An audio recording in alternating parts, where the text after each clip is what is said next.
उत्तर विधानसभा क्षेत्र के रेल पर वार्ड नंबर 28 में तृणमूल कांग्रेस द्वारा आसनसोल उत्तर विधानसभा के उम्मीदवार मलय घटक के समर्थन में सभा का आयोजन शुक्रवार रात किया गया।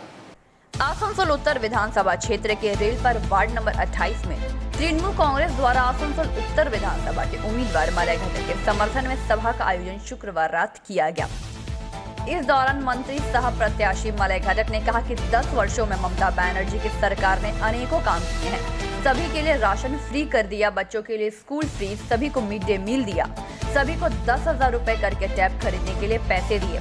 कोरोना काल में यहाँ के लिए जो जरूरत की चीजें हैं उनको बांटा गया, लेकिन बीजेपी के लोग दिल्ली में बैठकर सो रहे थे, यहाँ की कोई खोज खबर तक नहीं। उन्होंने कहा कि हमसे जो बन पड़ा, आसनसोल की उन्नति और विकास के लिए सब कुछ किया, लेकिन बीजेपी वाले ताली और थाली पिटवाते रह गए। रेल पार के क्षेत्रों में भी बहुत से काम किए गए हैं। झूठ बोलकर कोई भी वोट आपसे नहीं मांगूंगा। ममता बनर्जी की सरकार रोटी, कपड़ा और मकान देने वाली सरकार है। इस मौके पर टीएमसी नेता अभिजीत खट्टक, गुलाम सरवर, हाजी नसीम, दीपक गुप्ता आदि मौजूद थे। यकीनन आप और हम इस बात को सोचने के लिए मजबूर हैं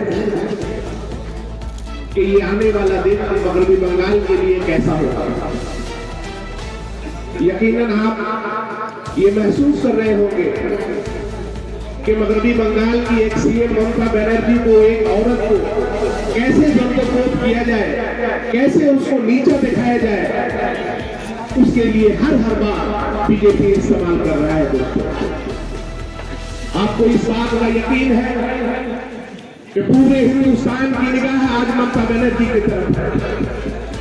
मैं पूरे हिंदुस्तान ही क्या, देश के बाहर से दूसरे देश भी लोग देख रहे हैं कि मगरबी बंगाल की एक औरत, पूरे हिंदुस्तान में अगर कोई सीएम औरत है तो वो मगरबी बंगाल में वो सीएम जो 10x10 के टाली के मकान में 10 साल सीएम होने के बावजूद उस घर में रहती है। शायद आप जानते होंगे कि ममता बनर्जी, लेकिन थोड़ा फर्क है। इस बार का चुनाव बहुत ही गंभीर चुनाव है और इस चुनाव में खास करके मेरे जितने भी माइनॉरिटी भाई बहन लोग हैं, इन लोग को फैसला करना है कि ममता बनर्जी को तीसरा बार के लिए चीफ मिनिस्टर बनाना है। तीसरा बार के लिए चीफ मिनिस्टर बनाना है। इस बार चुनाव में 2011-2016 में हम लोग का लड़ाई होता था, कहीं कांग्रेस से, कहीं सीपीएम से, लेकिन इस बार टीवी का पर्दा बोल रहा कि लड़ाई बीजेपी से है, लेकिन मैदान नहीं बोल रहा। पश्चिम बंगाल में जो चुनावी सभा हो रहा, बीजेपी का प्रेसिडेंट नड्डा साहब, उन्होंने मीटिंग करने गए थे झारग्राम में, हेलीकॉप्टर से गए, देखा मैदान थका है तो लोग क्या। अमित शाह जी अभी 3-4 दिन आगे मीटिंग करने गए थे हेलीकॉप्टर से, देखा मैदान खाली है, तुरंत लौट के आ गया। मैदान में कोई नहीं है, ना कोई आदमी है बीजेपी का, लेकिन तब बीजेपी को हरा दिया।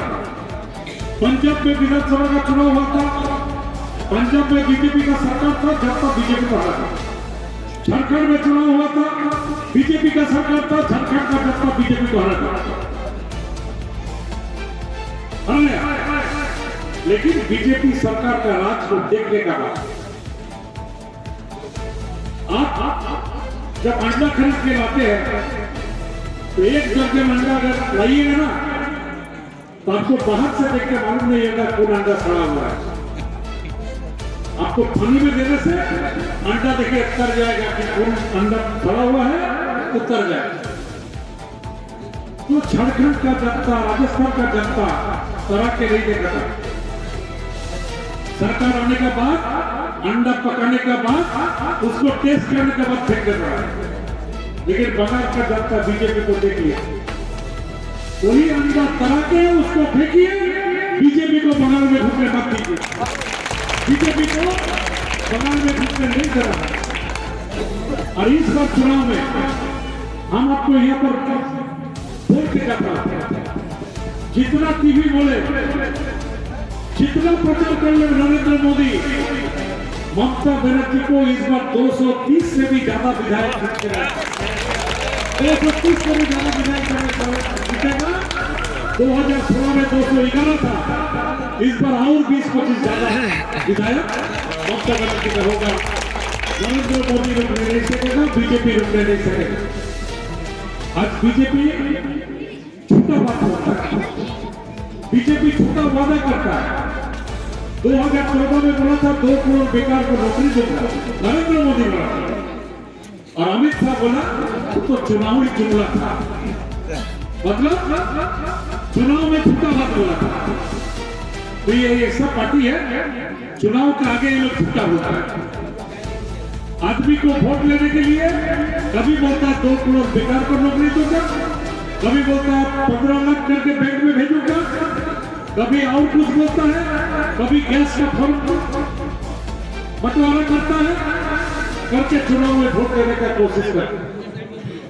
हम कल सुना कलकत्ता में बीजेपी का कुछ वर्कर वो लोग घर घर जा रहे थे, एक खाम में बीजेपी का सिंबल, साथ में 500 रुपया दे,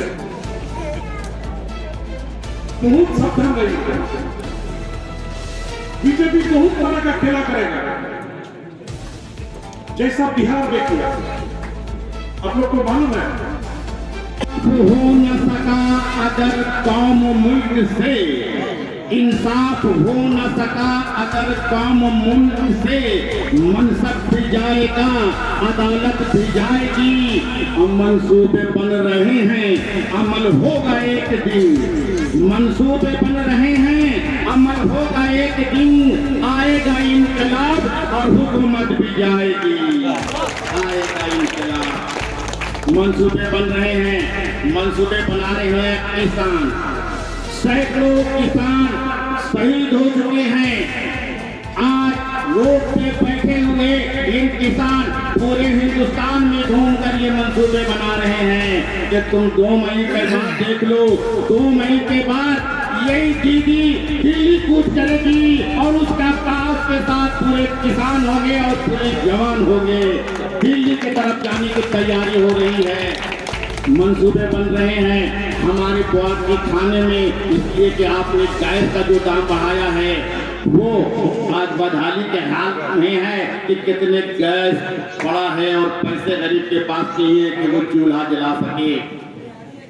ये भी मंसूबे बन रहे हैं कि आपने पेट्रोल का दाम बढ़ाया, अनाज की दाम बढ़ाई। आज हमारा रमजान आ रहा है, सोचने पे हमारे माएँ मजबूर हैं, हमारी बहनें मजबूर हैं कि आज घुगनी और फुलौरी कैसे बनेगी, तेल का दाम 150 पार कर रहा है।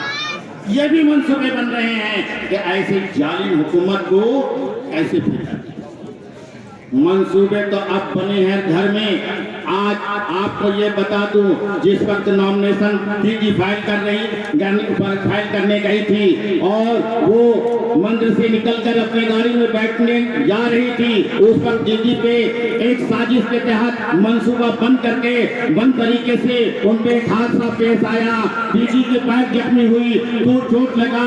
दीदी जिस वक्त करा रही थी उस कार पर बैठ करके, तो मैं खुदा की कसम करता हूँ हर कोई टीवी पे आ गया, हमारी औरतें आ गई और कहने लगी आइए दीदी को क्या हो गया, दीदी के साथ ये क्या हो गया, ए दीदी हम तुम्हारी दुआ साथ हैं, तुम्हें दुआएं देती है अल्लाह।